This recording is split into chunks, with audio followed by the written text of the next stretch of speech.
All right, guys. Fula coming to you with another video. I hope all is well with y'all. Some Guerilla boxing talk. Kyrie, what's up? I know you're So going the through a thing lot. is, I want to talk about I want to talk about the the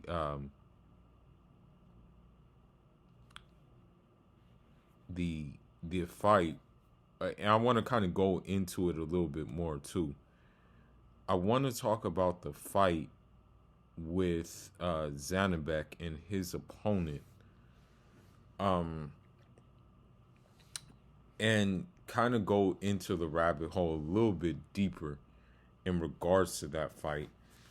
Um, you know, of course, there are going to be those opponents that you just can't get out of there. They're just going to be a tough go. It's just going to be a tough go, basically. Um, and you may not knock them out. You know what I mean? Um, so the thing is about the thing is about the Zanabek fight is, yes, you can say he thoroughly outboxed the dude. He thoroughly outboxed him. He thoroughly outclassed him. Everybody can say yes. You know, it was an outclass performance, and yes, he did. Now, the thing is this: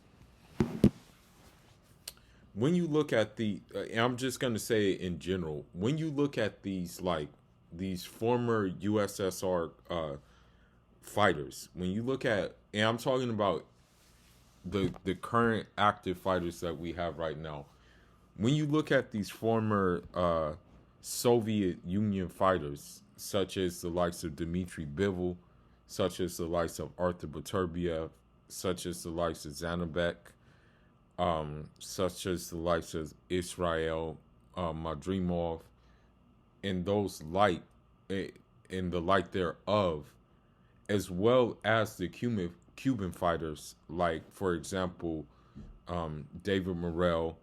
You also have also who is a very big 154 pounder who will probably campaign at 160 soon. I'm pretty sure he will. Let me find his name real quick.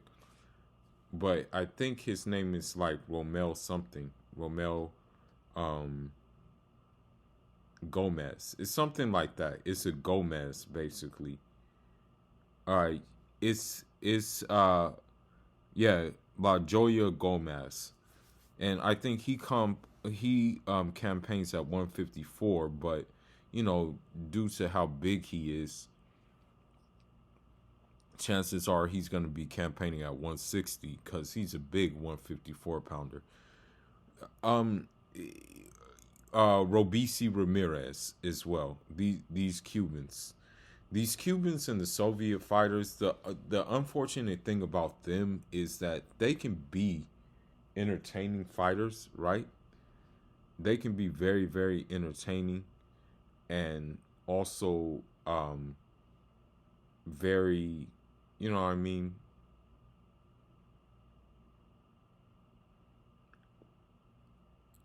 they can be like very, very good, and so with that being said though, it still may not matter to the public. That's the problem. The general public may not accept them that much in terms of the boxing public. And the reason that being is because a lot of them, you know, the thing is where they come from. They're really, it's just pretty much kind of like a military type setting when it comes to their boxing. It's kind of like that. And so when you have that kind of setting, it's kind of like, okay, well, you guys can like pretty much fight. You can fight with the best of them, Everybody knows you can fight with the best of them. Everybody knows that you're high risk, low reward. But the problem is because of your, um, they'll say because of the bland personality, you won't be able to, you won't be able to market these guys. Now you look at what HBO was trying to do, and they were trying to push those guys down people's throats, right? The Klitschko brothers, especially, that was one of the things. Kovalev, Gennady Golovkin, they try to push those dudes in the forefront. But now the situation has kind of changed due to the simple fact that these guys, and because of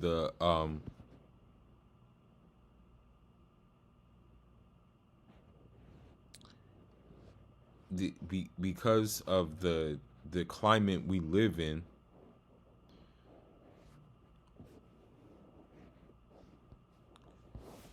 it's not really a popular time to be a Soviet or a Cuban fighter. And the reason that is because of historically speaking, Cuba has been Cuba has been the ally to the Soviet Union. And the reason why that was the case, the reason why that was the case is for the simple fact that the Soviet Union was kind of the only place that would look out for Cuba. And so that's why you have similar boxing styles with the Soviet and the Cubans, because of the simple fact there was inter-exchanging.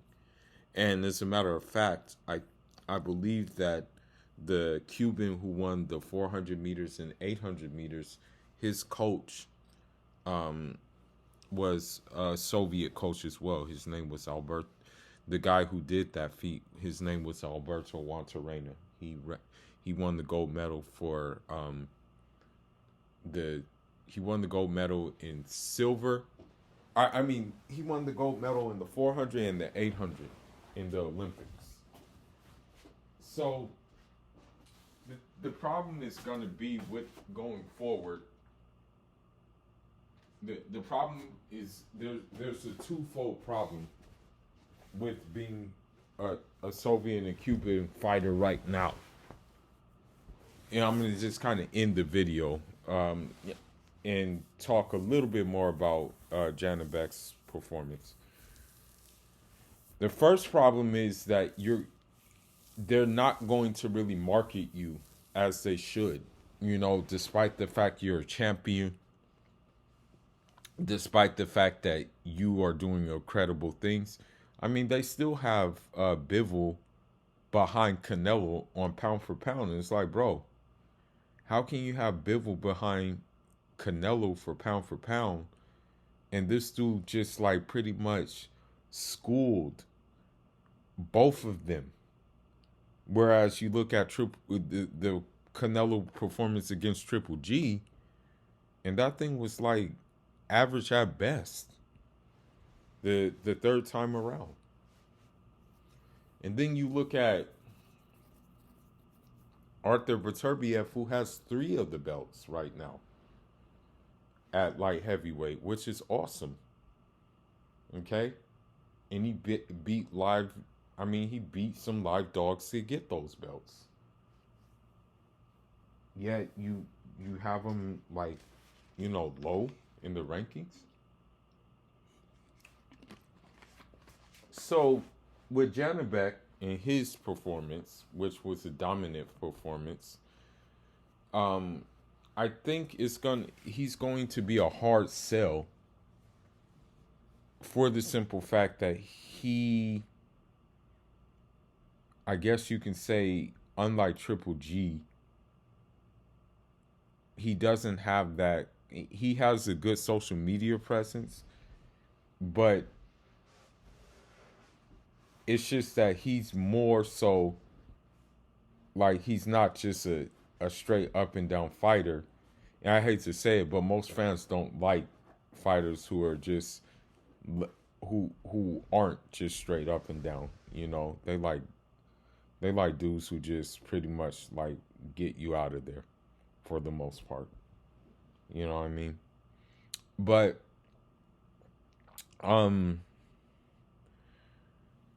you know, with the likes of David Morrell, with the likes of Baturbiev, with the likes of Bivol, and think and what have you,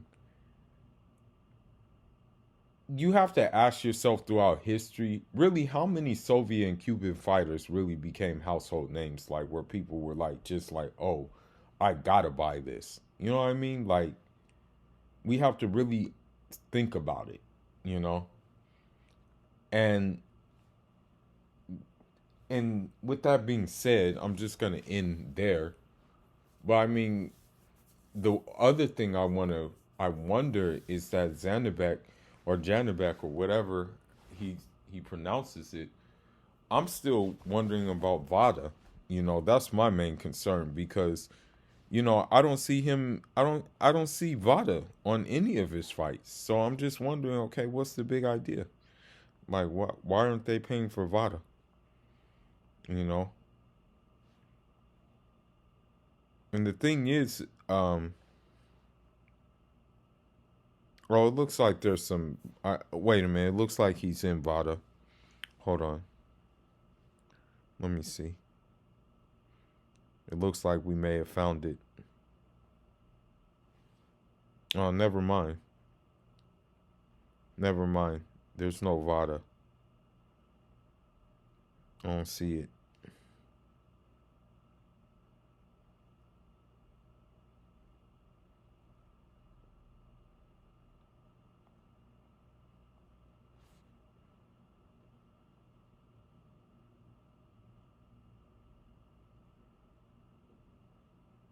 Yeah, I don't see it. Never mind. He ain't doing no Vada. But anyhow, with that being said, that's all I got for now, guys. Let me know what you think. I mean, do you really think that these former USSR and these Cuban fighters will be um household names like David Morrell, like you know what I mean? Those type of guys. But anyhow, let me know what y'all think. But yeah, uh, Zanabek did what he needed to do, nonetheless. Fuller signing out. And Jawed on